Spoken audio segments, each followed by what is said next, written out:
هذا القرآن يوحدنا لطريق الخير يوجهنا الله تعالى أنزله ورسول الله معلمنا. الحمد لله رب العالمين والصلاة والسلام على رسوله محمد وعلى آله وأصحابه أجمعين أما بعد فأعوذ بالله السميع العليم من الشيطان الرجيم بسم الله الرحمن الرحيم. سورۃ الانعام، سورت کی ابتدا بھی اللہ تعالیٰ نے اپنی مزید صفات سے، ایک تو اللہ کا نام ہے اور دوسرے اللہ تعالیٰ کے کام ہیں، وہ سب اس کی صفات ہیں. ان صفات سے اللہ تبارک و تعالیٰ اپنا تعارف کراتا ہے کہ میں کون ہوں. تو سورۃ الانعام، انعام نہیں ہے، دھیان کیجیے گا. انعام کس کو کہتے ہیں؟ کوئی انعام دینا. انعام نعم کی جمع ہے. کس کو کہتے ہیں؟ چوپایوں کو، جانوروں کو. تو اس صورت میں جانوروں کی بات آئے گی کہ مشرکین جو تھے وہ جانوروں کے بارے میں کس قسم کے خیالات رکھتے تھے اور ان خیالات کے مطابق ان جانوروں کو استعمال کرتے تھے. سواری کرنی ہے یا نہیں کرنی، اس پر اس کو آزاد چھوڑنا ہے یا کام لینا ہے، اس کا دودھ پینا ہے یا نہیں پینا. تو یہ ان کی سوچ تھی، اور پھر یہ سوچ ان کو سب کے سب شرک کی طرف لے گئی، اللہ سے کاٹ کے. تو ان خیالات کی وضاحت کے لیے اور پھر اللہ تعالیٰ خود اپنی ذات کا تعارف اور اپنی وحدانیت کا تعارف اس صورت میں کرواتا ہے، اور اس کے ساتھ ساتھ آخرت کا بھی تعارف کرواتا ہے. تعارف کا مقصد یہ ہے کہ ان چیزوں کو پہچانیں، یہ عقیدہ رکھیں، یہ چیزیں ہیں. اور پھر اس کے برعکس جو مشرکین تھے یا ان کی خرافات ہیں، ان کے خیالات ہیں، ان کے عقائد اور نظریات ہیں، اللہ تعالیٰ نے ثبوت دے کے ان کو ریفیوٹ کیا ہے، ان کو رد کیا ہے کہ یہ باتیں اچھی نہیں ہیں. جو صحیح باتیں ہیں ان کو اپنائیے، کیونکہ اللہ نے انسان کو عقل دے رکھی ہے. عقل کا استعمال کرے گا تو انسان ہوگا، اور اگر عقل کا استعمال نہیں کرے گا تو جانور ہوگا. تو بسم اللہ الرحمن الرحیم. الحمدللہ، سب تعریف اللہ کے لیے ہے. یہ عام حمد ہے، یعنی کامن. اللہ تعالیٰ کی حمد ہر جگہ آپ کو نظر آئے گی، ہر شے اللہ کی تعریف کر رہی ہے. الذی، یہ اللہ کون ہے؟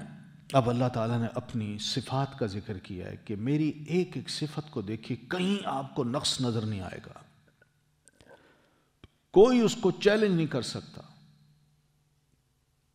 کامل ہے وہ اپنی ایک ایک صفت میں. تو ان صفات کی بنیاد پہ اللہ تعالیٰ کی حمد ہونی چاہیے اور ہو رہی ہے. الذی، وہ جس نے خلق السماوات والارض، پیدا کیا آسمانوں اور زمین کو.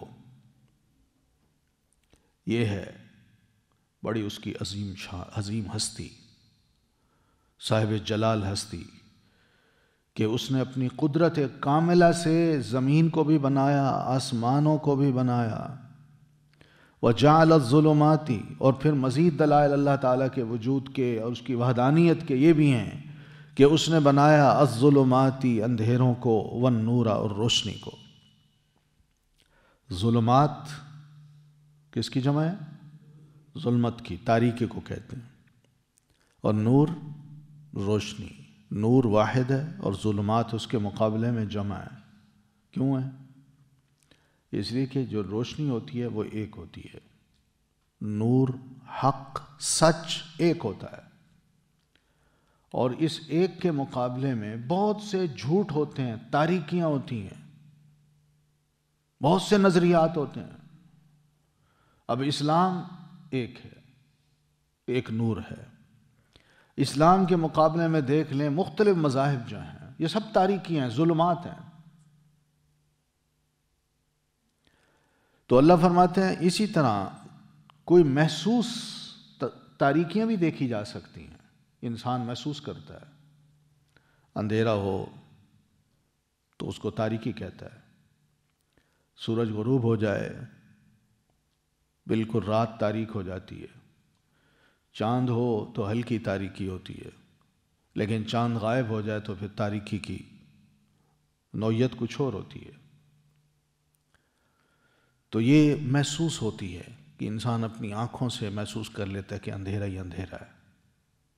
پھر ایک مانوی تاریکی ہے۔ مانوی تاریکی کا مطلب یہ کہ انسان جاہل ہے، علم نہیں ہے اس کے پاس، اپنے علم نہ ہونے کی وجہ سے وہ جہالت کی تاریکیوں میں ٹامک ٹوئیاں مار رہا ہے، ڈبکیاں کھا رہا ہے۔ تو وَجَعَلَ الظُّلُمَاتِ، اور اس نے بنایا اندھیروں کو، وَالنُّورَ، اور روشنی کو۔ یہ بھی بہت بڑی بات ہے۔ اندھیرے روشنی ہو، اندھیرا نہ ہو تو روشنی کی قدر نہیں ہوتی، اور جب اندھیروں میں ہو تو انسان کو قدر ہوتی ہے، یار روشنی ہو تو کتنی اچھی بات ہے، بڑے کام ہو سکتے ہیں۔ ثم الذین کفروا، پھر وہ جنہوں نے کفر کیا، بربہم، ساتھ اپنے رب کے، یعدلون، وہ برابر قرار دیتے ہیں، یعنی اللہ غیروں کو اللہ کے برابر قرار دے دیتے ہیں۔ یعنی سوچا جائے کہ جس کے پاس یہ کامل صفات ہیں کہ وہ تخلیق بھی کرتا ہے، اس نے اندھیروں کو بھی بنایا، روشنی کو بھی بنایا، اس تخلیق کو دیکھا جائے تو اس کی بہت بڑی قدرت اللہ تعالیٰ کی نظر آتی ہے۔ تو کیا اللہ تعالیٰ کی ان تمام کامل صفات میں یا اس تمام کامل کاموں میں کیا جن کو برابر قرار دیا جا رہا ہے کہ واقعی وہ اللہ تعالیٰ کے ہمسر ہیں، برابر ہیں؟ کیا کیا انہوں نے؟ کچھ تو دکھایا جائے۔ صرف بیٹھے بیٹھائے کسی کے بارے میں یہ سوچ لینا کہ یہ بھی بڑی ہستی ہے، کیا کیا ہے انہوں نے؟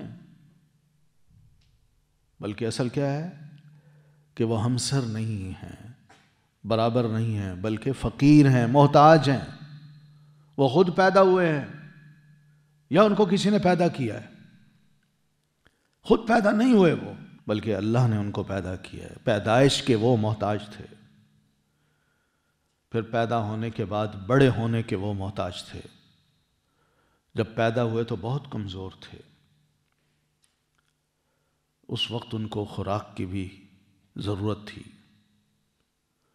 ماں کے دودھ کی ضرورت تھی۔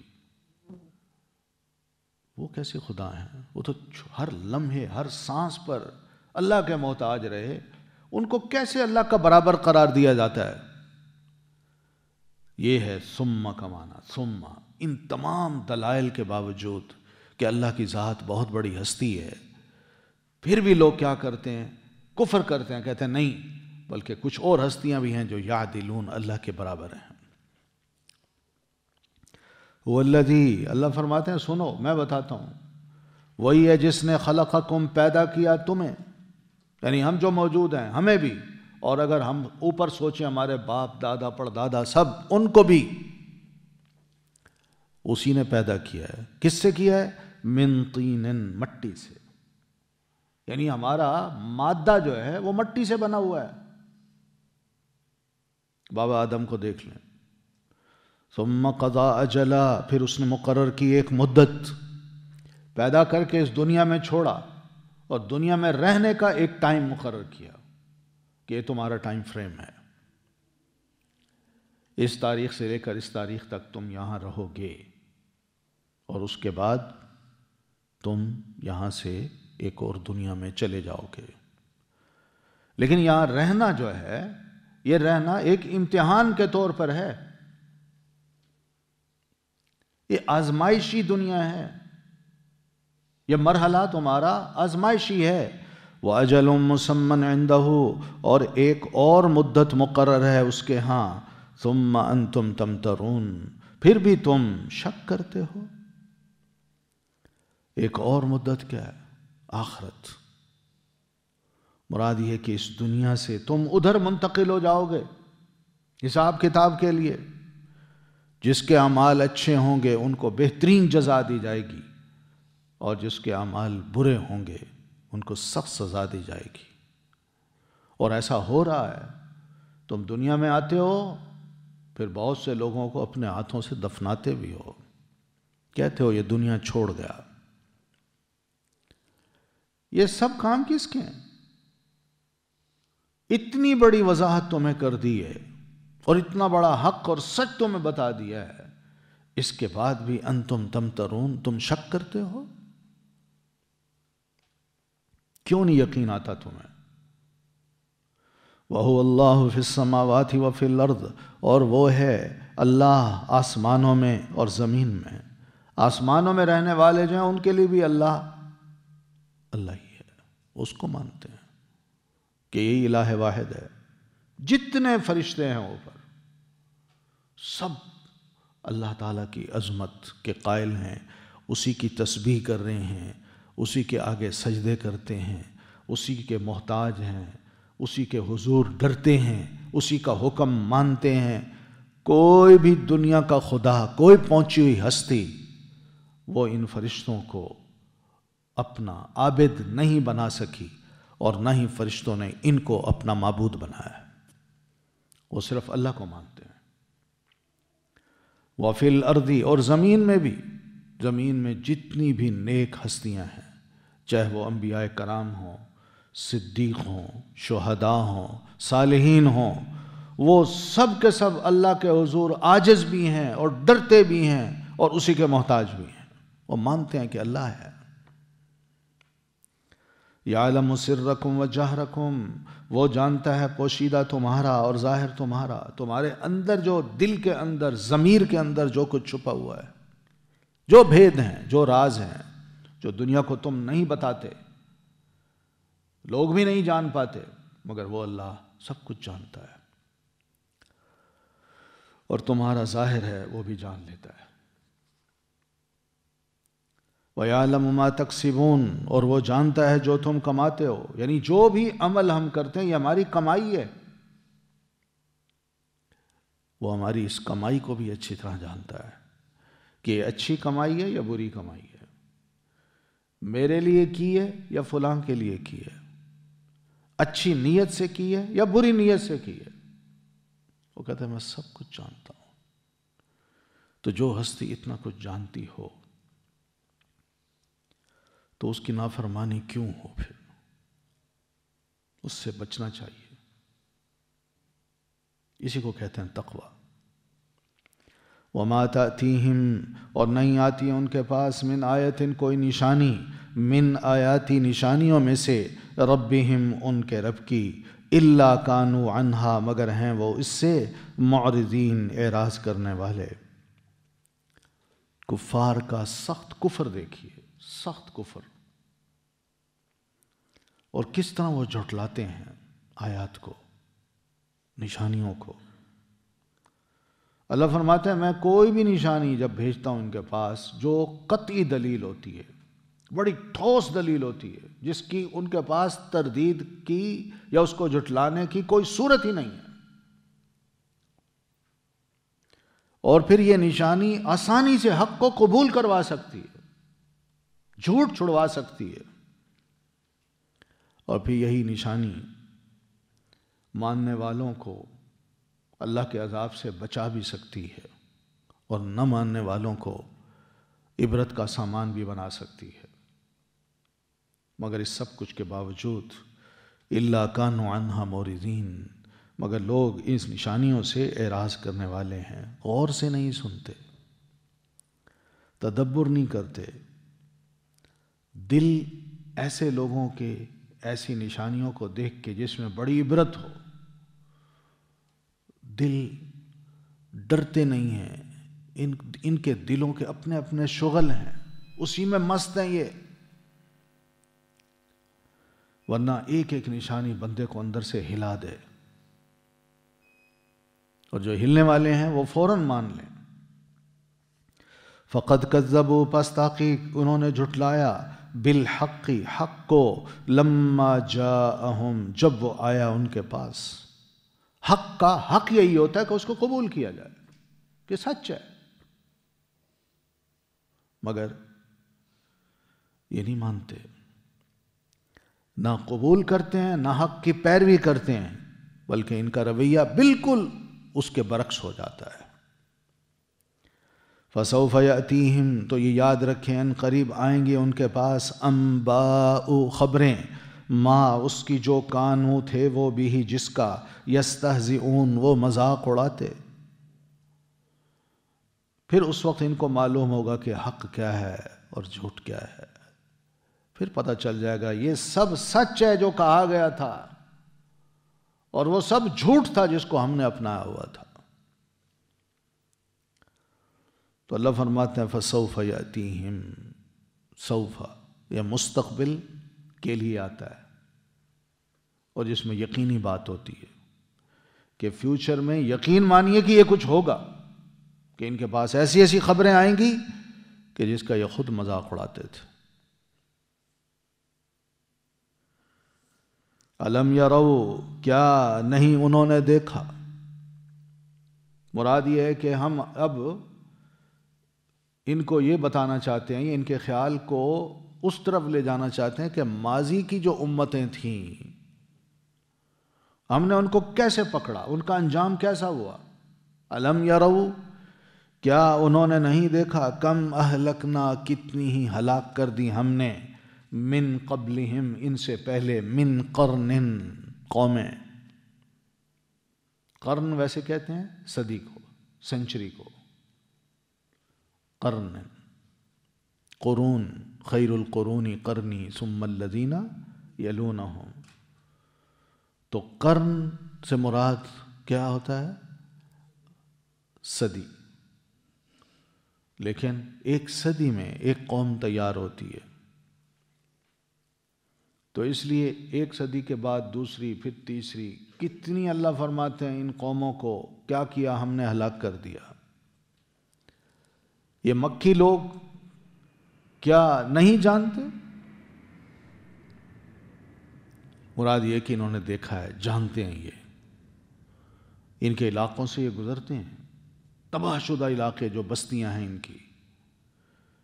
تو اللہ فرماتے ہیں ان کے حالات کو دیکھیں تو مکناہم فی الارض، قدرت دی تھی ہم نے انہیں زمین میں، مراد یہ کہ خوب طاقت عطا کی تھی، ان کے پاس بڑا سرمایہ تھا، اولادیں تھیں، خوشحالی تھی، اور ایسی تھی کہ ما لم نمکن لکم، وہ قدرت عطا کی تھی جو نہیں ہم نے قدرت دی تمہیں۔ مکی لوگوں کو اللہ فرماتے ہیں، مشرکوں کو، یا ان علاقوں کے عربوں کو، کہ تمہیں تو اس کی عشر عشیر قدرت بھی نہیں دی گئی، 10واں حصہ بھی قدرت کا نہیں دیا گیا، طاقت کا، خوشحالی کا، لیکن ان کے پاس اتنا کچھ تھا۔ پھر وَأَرْسَلْنَا السَّمَاءَ عَلَيْهِمْ مِدْرَارًا، اور بھیجا ہم نے آسمان کو ان پر بہت برسنے والا، جب وہ برسا تو وَجَعَلْنَا الْأَنْهَارَ، اور بنائی ہم نے نہریں، تجری، جو بہتی تھیں، من تحتہم، ان کے نیچے سے۔ آسمان خوب برسا، نہریں بہنا شروع ہو گئیں، نتیجہ کیا نکلا؟ زمین بڑی زرخیز ہوئی، ان کے باغات لہلہانے لگے، فصلوں سے، پھلوں سے، درختوں سے، ہریالی ہریالی ہر طرف، بڑے خوشحال لوگ ہو گئے۔ لیکن پھر کیا ہوا ان کو؟ ان کی بستیاں کیوں تباہ کر دی گئیں؟ ان کی خوشحالی بدحالی میں کیسے بدل گئی؟ فَأَهْلَكْنَاهُمْ بِذُنُوبِهِمْ، پھر ہلاک کر دیا ہم نے ان کو، بِذُنُوبِهِمْ، ان کے گناہوں کی وجہ سے، یہ اصل سبب تھا۔ ذنوب ذنبن کی جمع ہے، گناہوں کی وجہ سے اللہ خوشحالی کو بدحالی میں تبدیل کر دیتا ہے، مالی حالت کو غربت کی حالت میں لے جاتا ہے، اولادیں پھر عطا نہیں ہوتی، طاقت بھی ختم ہو جاتی ہے، یہی ہوتی ہے اہلکناہم۔ پھر وَأَنشَأْنَا اور اٹھائیں ہم نے مِن بَعْدِهِمْ بعد ان کے قرنًا قومیں آخرین دوسری.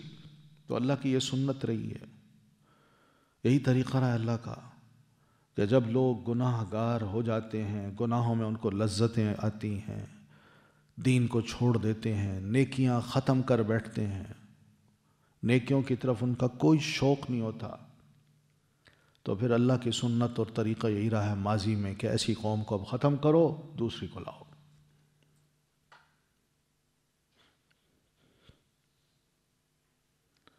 اب یہ لا علاج ہو گئے ہیں.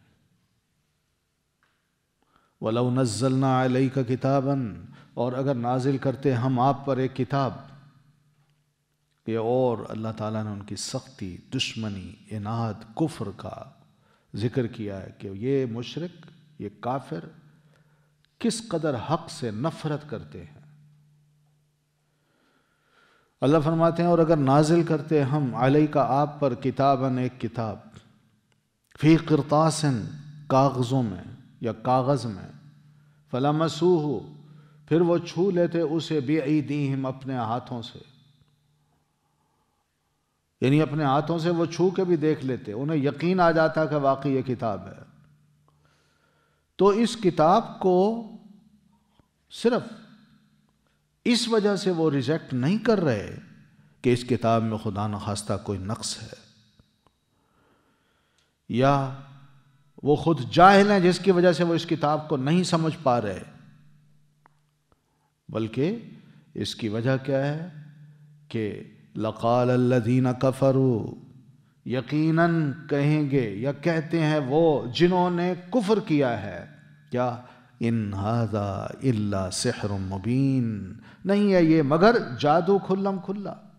یہ وہ ظلم اور زیادتی ہے جو وہ اس جملے کو کہہ دیتے ہیں. یہ قرآن کو اس میں کوئی کمی، کوتاہی یا غلطی کی وجہ سے وہ نہیں مان رہے، یا یہ مطلب بھی نہیں ہے کہ وہ جاہل ہیں اس کو نہیں سمجھ پا رہے، بلکہ وہ ظلم اور زیادتی کی وجہ سے قرآن مجید کے بارے میں ان کا یہ نظریہ بنا ہوا ہے کہ یہ تو ایک کھلا جادو ہے، یہ جادوئی کتاب ہے، باقی کچھ نہیں ہے اس میں. ورنہ قرآن مجید تو ہر بات سمجھا رہا ہے. دیکھا جائے تو جادوگر کی جو باتیں ہوتی ہیں وہ ایسی ہوتی ہیں.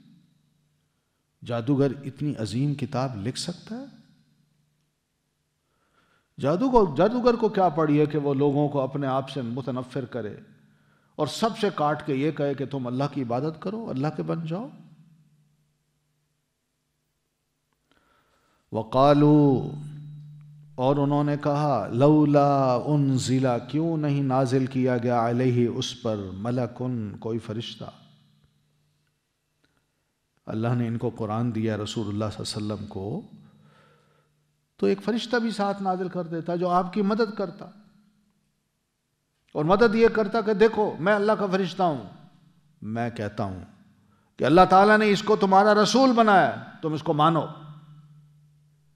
تو ہم ضرور مان لیتے. کوئی فرشتہ ہی نہیں. فرشتوں کے نام لیتے ہیں لیکن کوئی فرشتہ ان کے ساتھ ہے ہی نہیں. اکیلے ہیں جو کہہ رہے ہیں کہ میں اللہ کا رسول ہوں، ہم کیسے مان لیں؟ ہو سکتا ہے ان کا دعویٰ اپنی طرف سے ہو. اللہ فرماتے ہیں اور پھر دوسری بات یہ بھی ہے کہ جو مشرکین ہیں وہ فرشتوں کے بارے میں یہ تصور رکھتے ہیں کہ یہی نیک ہستیاں ہیں. فرشتے ہیں نا، فرشتے کہتے ہیں نا فلاں فرشتہ ہے، نیک ہستیاں ہیں. اور نیک ہستیوں سے مراد، ملک سے مراد وہ یہی لیتے ہیں کہ اس کو کھانے کی ضرورت نہیں ہوتی، پینے کی ضرورت نہیں ہوتی، دنیاوی آلائشوں سے وہ پاک ہوتا ہے، اس کو غرض نہیں ہوتی، وہ بڑی نیک ہستی ہوتی ہے. اس کے اندر خواہشات نہیں ہوتی جیسے ہماری خواہشات ہیں. اور پھر نبی صلی اللہ علیہ وسلم یہ تو انسان ہیں، یہ تو بشر ہیں، یہ تو ہم جیسے ہیں، تو ہم آپ کو کیسے تسلیم کر لیں کہ آپ اللہ کے رسول ہیں؟ تو اس لیے آپ کی رسالت کی شہادت کوئی فرشتہ دیتا جو بطور معاون کے آپ کے ساتھ ہوتا، اور جہاں کہیں بھی آپ کھڑے ہو کر واز کرتے تو فرشتہ لوگوں سے کہتا دیکھو میں اللہ کا فرشتہ ہوں، یہ محمد الرسول اللہ صلی اللہ علیہ وسلم ہے، اللہ نے ان کو تمہارا رسول بنایا، ان کو مانو، تو ہم مان لیتے۔ اللہ فرماتے ہیں وَلَوْ أَنزَلْنَا مَلَكًا، اور اگر ہم اتارتے فرشتہ جو آ کے یہ کہتا ان کو کہ یہ اللہ کا رسول ہے، تو فرشتے کا مشاہدہ کرتے نا، اپنی آنکھوں سے دیکھتے نا، تو آنکھوں سے دیکھ کے ایمان لانا، کیا یہ ایمان ہے؟ ایمان بالغیب کہاں گیا؟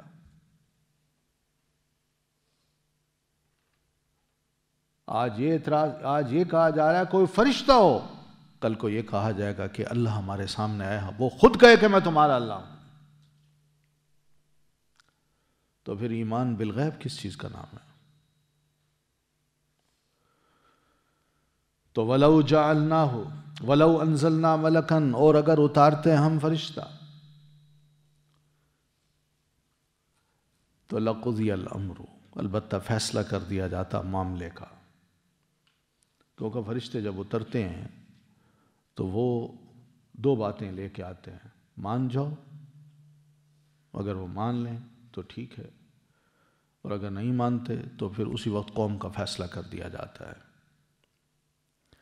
تو فرشتہ جب اترتا ہے نبی پر تو نبی اپنی بات کو منواتا ہے، تو جو مان لیتے ہیں اللہ ان کو بچا لیتا ہے، جو نہیں مانتے پھر فرشتے آ کے اس قوم کا فیصلہ کر دیتے ہیں۔ تو لقضی الامر، تو البتہ فیصلہ کر دیا جاتا معاملے کا، ثم لا ينظرون، پھر نہ وہ مہلت دیے جاتے، پھر ایک لمحہ کے لیے بھی ان کو مہلت نہ دی جاتی کہ اچھا تم یہاں سے گھر جا رہے ہو، پہنچ جاؤ، پھر اس کے بعد ہم عذاب دیں گے، یا جو کھانا پڑا ہے تمہارے سامنے اس کو ختم کر لو، پھر اس کے بعد سزا آ رہی ہے نا۔ وہاں چلتے پاؤں رک جائیں، اٹھتے ہاتھ منہ کی طرف وہ بھی راستے میں رک جائیں، کوئی اس طرح کی اچانک سزا اللہ تعالیٰ کی طرف سے آ جاتی ہے۔ تو یہ تو اللہ کی بڑی مہربانی ہے کہ کفار پر بھی اللہ تعالیٰ اتنی جلدی نہیں کرتا کہ ان کے کہنے پہ فرشتہ نازل کر دے، اور فرشتے کو جب وہ نہ مانے اور یہی کہیں یہ جادو ہے، ہماری آنکھوں پر جادو کر دیا گیا ہے، تو پھر اللہ تعالیٰ کہاں ان کو مہلت دے گا؟ تو یہ بڑی اچھا موقع ہے کہ ان کو اللہ مہلت دے رہا ہے، ان پر بڑا مہربان ہے، انہیں موقع دے رہا ہے کہ سمجھ لو ایسی باتوں کو۔ وَلَوْ جَعَلْنَاهُ، اور اگر بناتے ہم اسے ملکن، ایک فرشتہ، یعنی رسول انسان نہ ہوتا بلکہ رسول تمہاری طرف جو آتا وہ فرشتہ ہوتا، تو فرشتے کو انسان دیکھ تو نہ سکتے، تو پھر اسی فرشتے کو ہم کیا کرتے؟ انسانی شکل دیتے، اس کو انسانی وجود دیتے، وہ انسانوں کے پاس آتا اور کہتا دیکھو میں اللہ کا فرشتہ ہوں، مجھے اللہ نے اس شیپ میں تمہارے سامنے بھیجا ہے، اب میں جو کہتا ہوں اس کو مانو۔ تو پھر کیا کہتے یہ؟ اور تم فرشتے ہو، ہم انسان ہیں، تم ہمیں نصیحتیں کرتے ہو، تمہارے اندر خواہشات نہیں ہیں، تمہیں دنیا کی کوئی غرض نہیں ہے، تمہیں بھوک نہیں لگتی، تم نے کمانا نہیں ہے، تم تو اللہ کی عبادت کرنا جانتے ہو نا، تمہارے لیے سب کچھ آسان ہے، مگر ہمارے ساتھ پیٹ لگا ہوا ہے، ہماری خواہشات ہیں، اس لیے تمہاری باتیں ہماری سمجھ میں آنے والی نہیں ہیں، ہم تمہاری باتوں کو نہیں مان سکتے۔ تو انسان بڑا سمجھدار بھی ہے، تو اس طرح وہ فرشتے کو کہہ دیتا تمہاری بات نہیں مان سکتے۔ تو ہمارا معاملہ کچھ اور ہے، تمہارا کچھ اور ہے۔ وَلَلَبَسْنَا عَلَيْهِمْ، اور البتہ مشتبہ کر دیتے ہم ان پر، مَا يَلْبِسُونَ، جو وہ شبہ کرتے ہیں، یعنی جس میں وہ اب پڑے ہوئے ہیں کہ یہ رسول، یہ انسان اور رسول، یہ کیسے رسول ہو سکتا ہے؟ بہن ہی اسی طرح جب فرشتہ رسول بن کے آتا کہتے ہیں ہم انسان، یہ فرشتہ، یہ کیسے ہمارا رسول ہو سکتا ہے؟ یہ ہم میں ہوتا تب تو ہم اس کی مانتے، اس کو ہمارے مسائل کا علم ہی نہیں ہے، وہ ادراک ہی نہیں کر سکتا جو ہماری ضرورتیں ہیں۔ وَلَقَدِ اسْتُهْزِئَ بِرُسُلٍ، اور البتہ تحقیق مذاق اڑایا گیا، بِرُسُلٍ، کئی رسولوں کا، من قبل کا، آپ سے پہلے، اللہ کے رسول، یہ سب باتیں ہو رہی ہیں، عجیب و غریب ان کے انداز ہیں، ہر روز یہ نئی شکل میں آپ کے سامنے آتے ہیں تاکہ آپ کی بات نہ مانیں۔ تو یہ سب مذاق ہے، دین کا مذاق، رسول کا مذاق، اللہ کی کتاب کا مذاق۔ تو اللہ کے رسول آپ سے پہلے بھی کئی رسول آئے، اپنی قوم کے سامنے گئے، انہوں نے بھی اسی طرح ان کا مذاق اڑایا تھا جس طرح یہ آپ کا مذاق اڑا رہے ہیں۔ فحاق بالذین سخروا، تو گھیر لیا ان کو جنہوں نے تمسخر کیا، منہم، ان میں سے، ما کانوا، اس نے جو تھے وہ بھی، جس کا، یستہزئون، وہ مذاق اڑاتے۔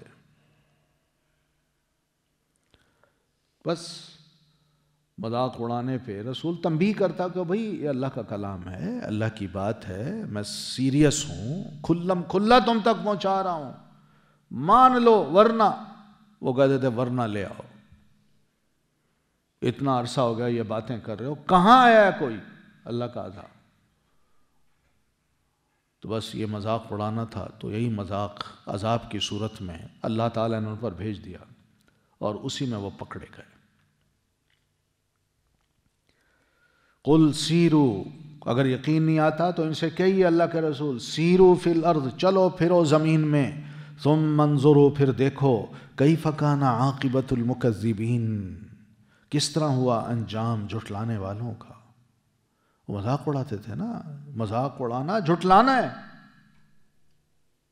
اور جنہوں نے جھٹلایا تھا، کوئی قوم بھی ہو، کسی علاقے کی ہو،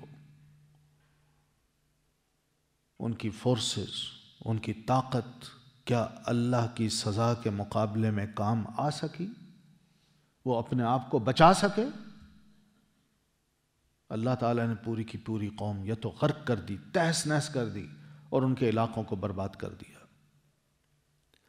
قل، کہہ دیجئے، لمن، کس کے لیے ہے، ما، جو کچھ ہے، فی السماوات والارض، آسمانوں میں اور زمین میں، کون اس کا مالک ہے؟ پوچھیں ان سے۔ یہ کہتے ہیں کہ اللہ کے علاوہ اور بھی خدا ہیں جن کی عبادت کی جائے، جن کو کچھ نہ کچھ سمجھا جائے، اللہ تعالیٰ نے ان کو کچھ نہ کچھ اختیارات دے رکھے ہیں، ان کو بھی مانا جائے۔ ان سے صرف اتنا سوال کیجئے کہ آسمان اور زمین میں جو کچھ ہے یہ کس کا ہے؟ مراد یہ کہ تم بھی کس کے ہو؟ یہ جس کو معبود بنایا جا رہا ہے وہ کس کا ہے؟ کس نے بنایا اس کا اوریجن؟ یہ پتھر، یہ لکڑی، یہ چاند، یہ ستارے، یہ انسان، کس نے بنایا ان کو؟ کون ان کا مالک ہے؟ قل للہ، کہہ دیجئے اللہ ہی کے لیے، سب کچھ اللہ کا ہے، اللہ ہی مالک ہے، اللہ کا ہی کنٹرول ہے، یہ اللہ کے اختیار میں ہے، اللہ کے آگے بے بس ہیں، مجبور ہیں، فقیر ہیں، محتاج ہیں۔ کتب علی نفسہ الرحمہ، اس نے لکھ دی اپنے نفس پر رحمت۔ اسی رحمت کا تو نتیجہ ہے کہ ہر کوئی جو اس کو مانتا ہے وہ بھی اس کی مہربانیوں سے لطف اندوز ہو رہا ہے، جو نہیں مانتا وہ بھی، یہ اس کی رحمت ہے، یہ سب پر مہربانیاں کر رہا ہے۔ لَيَجْمَعَنَّكُمْ، یقین مانو کہ ضرور وہ جمع کرے گا تمہیں، اِلَى يَوْمِ الْقِيَامَةِ، طرف دن قیامت کے۔ جو مرتا جا رہا ہے اس کی منزل وہ قیامت کی طرف ہی ہے، وہ قیامت کے دن تک جا رہا ہے۔ جو زندہ ہے وہ بھی، اس کا بھی ایک ایک لمحہ، جو مر گیا وہ بھی، لَيَجْمَعَنَّكُمْ، اکٹھا ہونے کے لیے، وہ بھی قیامت کے دن تک پہنچ رہا ہے۔ اور اللہ فرماتے ہیں میں اس دن تم سب کو جمع کر لوں گا، اکٹھا کر لوں گا، چاہے تم اس دنیا میں رہے اور کسی بھی حالت میں مرے، اللہ نے تمہیں قیامت کے روز جمع ضرور کر دینا، اکٹھا کرنا ہے۔ اور یہ قیامت ایسی ہے کہ لا ریب فیہ، نہیں ہے کوئی شک اس میں، یعنی اس کے آنے میں کسی کو کسی قسم کا کوئی شک نہیں ہونا چاہیے کہ اتنی بڑی دنیا ہے، اتنا بڑا اونچا آسمان ہے، یہ زمین ہے، یہ خلا ہے، یہ ساری کائنات کیسے برباد ہو سکتی ہے، کس طرح ختم ہو سکتی ہے؟ لوگ یقین نہیں کرتے۔ یہ نظام ہے، چلتا رہے گا خود بخود، لاکھوں کروڑوں سالوں سے چلتا آ رہا ہے اور آئندہ بھی ایسے چلتا رہے گا۔ یہ برباد نہیں ہو سکتا۔ اللہ فرماتا ہے نہیں، ہونا ہے سب کچھ ختم، وہ دن آئے گا اور اس بارے میں کوئی شک نہیں ہونا چاہیے کسی کو۔ لیکن جب وہ دن آئے گا تو الذین خسروا انفسہم، وہ جنہوں نے نقصان میں ڈالا اپنے نفسوں کو، فہم لا یؤمنون، پس وہ نہیں ایمان لائیں گے۔ جنہوں نے طے کر لیا ہے کہ نہیں، ہم نہیں مانتے کہ قیامت آنی ہے، تو بس وہ پھر دنیا میں یہ بے ایمان ہو کے ہی مریں گے، اور جب بے ایمان ہو کے مریں گے تو ان کے پاس کوئی عمل نہیں ہوگا۔ یہ سب سے بڑا ان کا خسارہ ہے، نقصان ہے،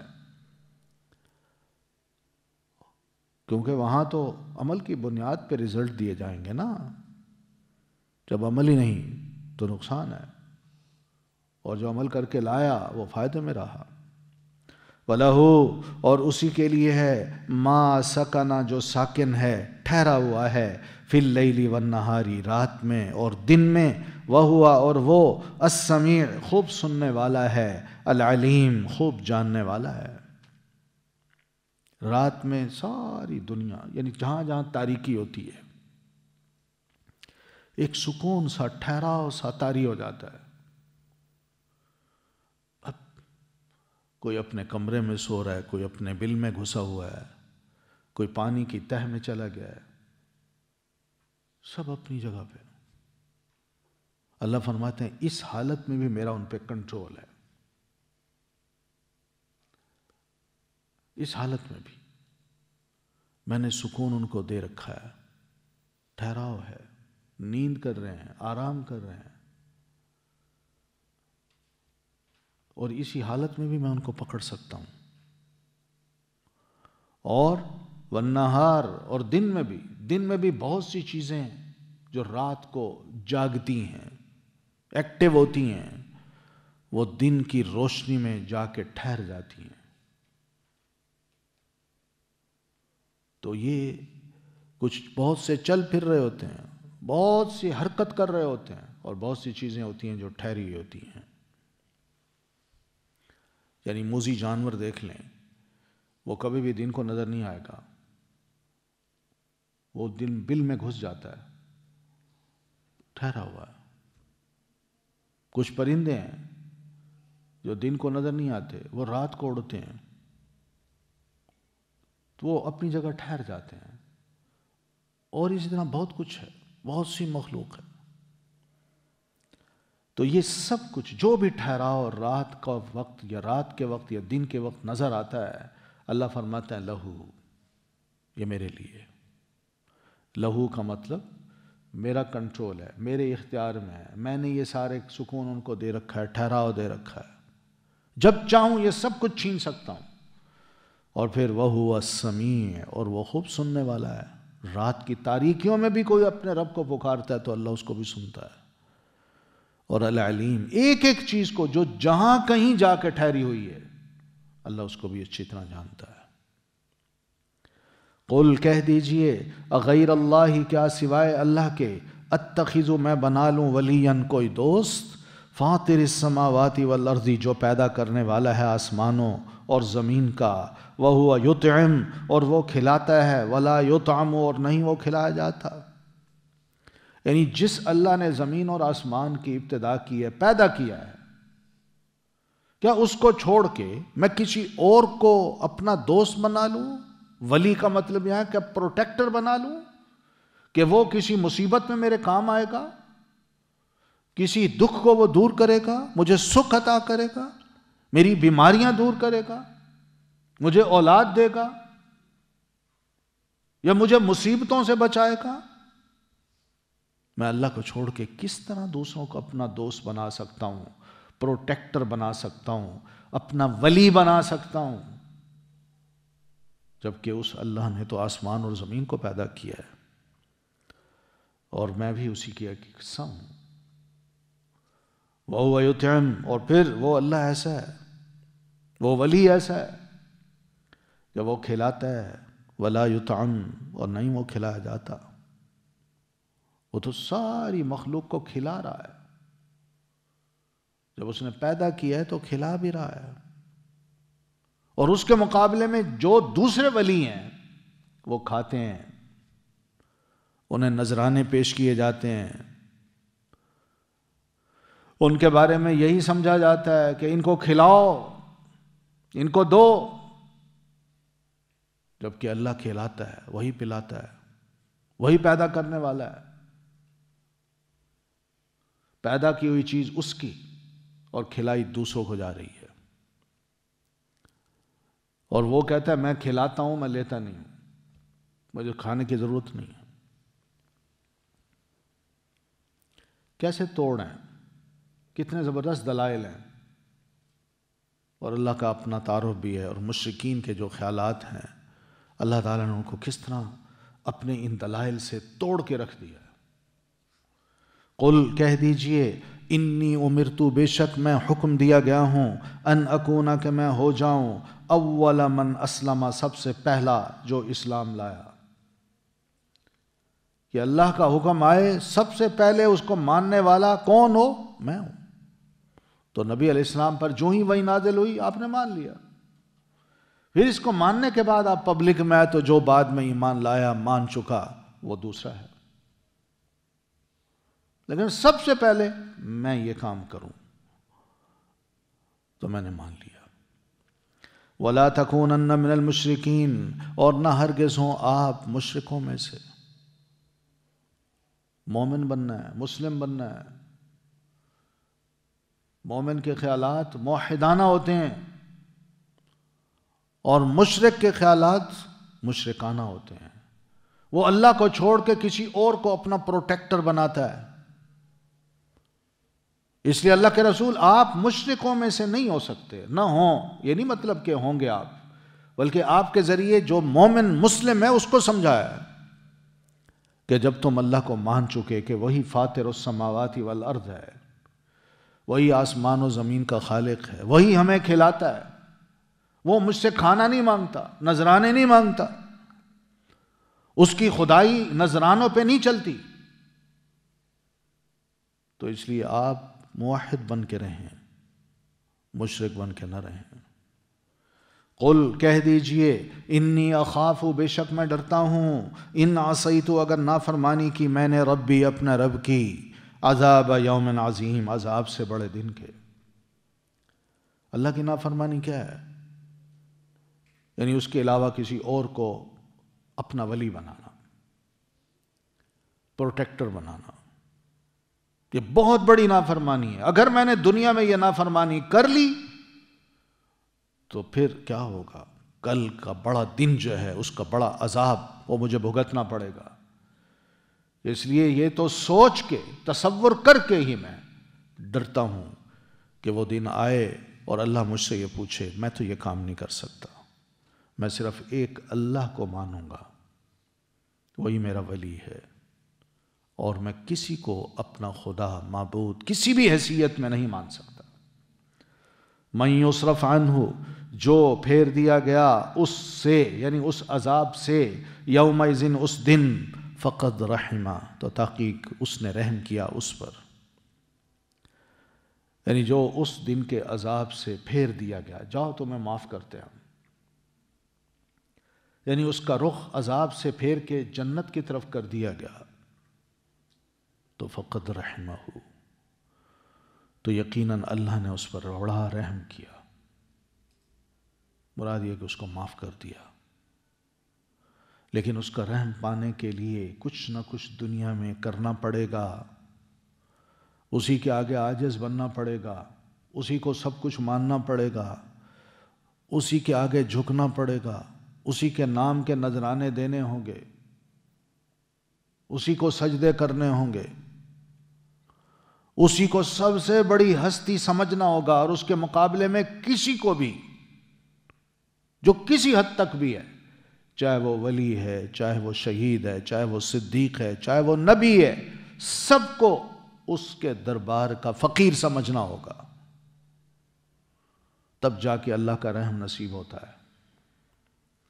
وَذَلِكَ الْفَوْزُ، اور یہ کامیابی ہے، المبین، بہت بڑی یا کھلی، کھلم کھلا اللہ نے ایسے بندے کو کامیاب کر دینا ہے کہ جاؤ۔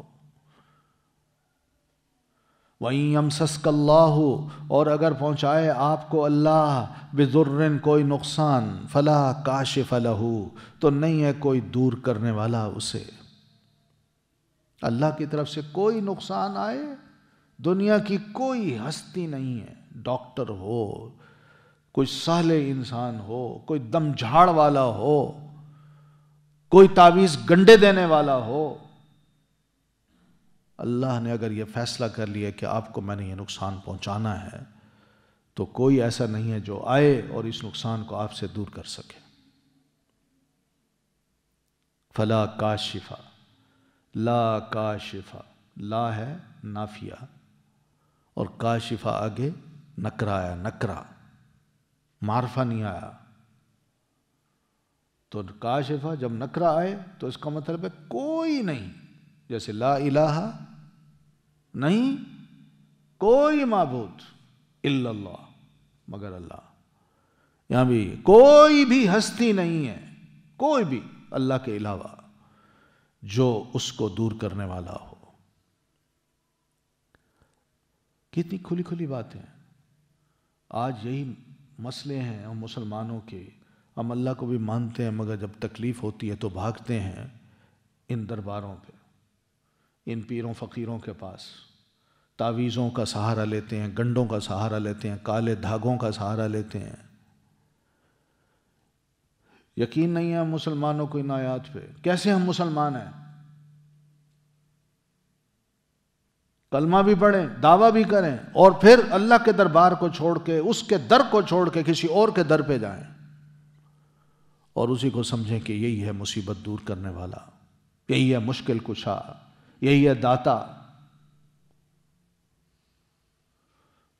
تو اللہ فرماتے ہیں فَلَا كَاشِفَ لَهُ، نہیں ہے کوئی بھی دور کرنے والا اس تکلیف کو، اس نقصان کو، إِلَّا هُ، مگر وہی۔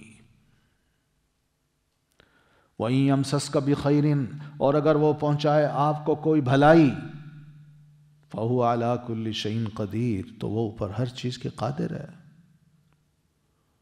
وہ کر سکتا ہے، وہ بھلائی بھی آپ کو پہنچا سکتا ہے، لیکن اس کے مقابلے میں کوئی نہیں ہے جو اپنے اختیار میں یہ رکھتا ہو کہ جناب آپ کا یہ نقصان دور کر دیں گے ہم، اور اس کے بدلے میں ہم آپ کو یہ بھلائی دے دیں گے۔ یہ نہیں ہو سکتا، اس لیے کہ اس کے پاس قدرت ہی نہیں ہے، وہ خود فقیر ہے، محتاج ہے۔ وَهُوَ الْقَاهِرُ، اور وہی غلبہ رکھنے والا ہے، فوق عبادی، اوپر اپنے بندوں کے۔ کہیں بھی اس کا بندہ ہو، اللہ کا کنٹرول اس پہ ہے، وہ اکڑ کے تو دکھائے، کیا اس کے کنٹرول سے بچ سکتا ہے؟ اللہ زمین کو کہہ دے جہاں یہ قدم رکھے تم وہیں ذرا تھوڑی سی کھل جاؤ اور یہ نیچے چلا جائے، کیا کرے گا؟ یا اوپر سے کوئی شے ایسی بھیج دے کہ اس کو بچانے والا ہی کوئی نہ ہو، چاہے کتنے ہی ارد گرد محافظ کھڑے ہوں، اپنے بندوں پر وہ پورا غلبہ رکھتا ہے، پورا غلبہ۔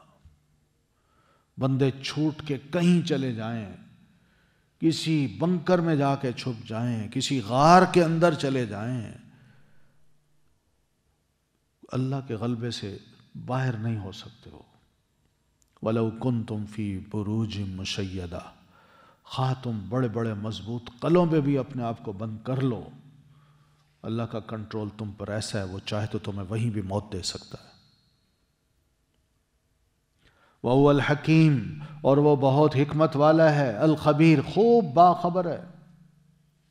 یہ اس کی حکمت ہے کہ وہ بندوں کو اس کے گناہوں کی وجہ سے، بندے کو اس کے گناہوں کی وجہ سے فوراً نہیں پکڑتا، مہلت دیتا ہے، شاید کسی وقت یہ سنبھل جائے، اور اس کے ساتھ ساتھ وہ اتنا باخبر بھی ہے۔ قل، کہہ دیجئے، ایو شیء، کون سی چیز ہے، اکبر، سب سے بڑی، شہادتاً، گواہی میں،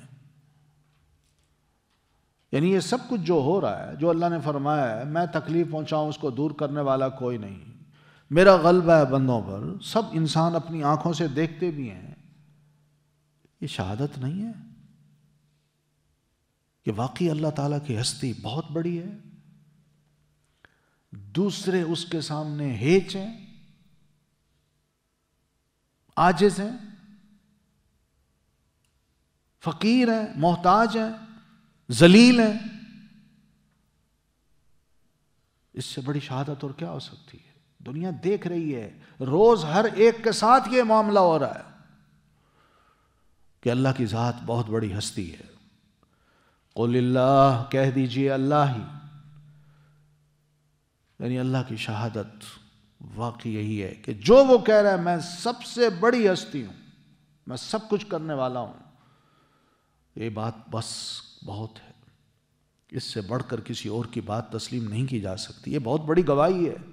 تو اللہ شہید بینی و بینکم، اللہ گواہ ہے درمیان میرے اور درمیان تمہارے. تم نہیں مانتے، ویسے بھی اللہ ہے. اور ویسے میرا نظریہ سننا چاہو تو میں بتا دوں کہ اللہ میرے اور تمہارے درمیان گواہ ہے کہ اللہ تعالیٰ نے مجھے بھی رسول بنایا، مگر رسول بنانے کے ساتھ ساتھ مجھے با اختیار نہیں بنایا کہ الہی اختیارات اللہ نے مجھے نہیں دیے. میں بھی اسی کا عاجز بندہ ہوں، اسی کی عبادت کرتا ہوں، اسی کے آگے جھکتا ہوں، اسی سے مانگتا ہوں. وہی مجھ پر کنٹرول کر رہا ہے. تو وَأُوحِيَ إِلَيَّ، اور وحی کی گئی طرف میرے هَذَا القرآن، یہ قرآن، لِأُنذِرَكُمْ، تاکہ میں ڈراؤں تمہیں، بھی ساتھ اس کے، وَمَنْ بَلَغَ، اور جسے یہ پہنچے. قرآن جو مجھے دیا گیا، جو میں تمہیں پڑھ پڑھ کے سنا رہا ہوں، اس کی آیات کو بھی، اس قرآن کو دینے کا مقصد بھی یہی تھا کہ میں اسی قرآن کے ذریعے تمہیں بتا دوں کہ ایک اللہ کو مان لو، باقی کسی کو اپنا ولی نہ بناؤ، پروٹیکٹر نہ بناؤ. یہ جھوٹ ہے، یہ تمہاری اپنی گھڑی ہوئی باتیں ہیں. لوگ گمراہ ہوتے ہیں اس سے. تو اس لیے یہ قرآن کے ذریعے میں تمہیں ڈرانا چاہتا ہوں، وارن کرنا چاہتا ہوں. اور نہ صرف تمہیں بلکہ ان کو بھی جن تک یہ قرآن پہنچے اور جن کو یہ سنا دیا جائے، جن تک اس کے مطالعے پہنچا دیے جائیں، وہ بھی ڈر جائیں.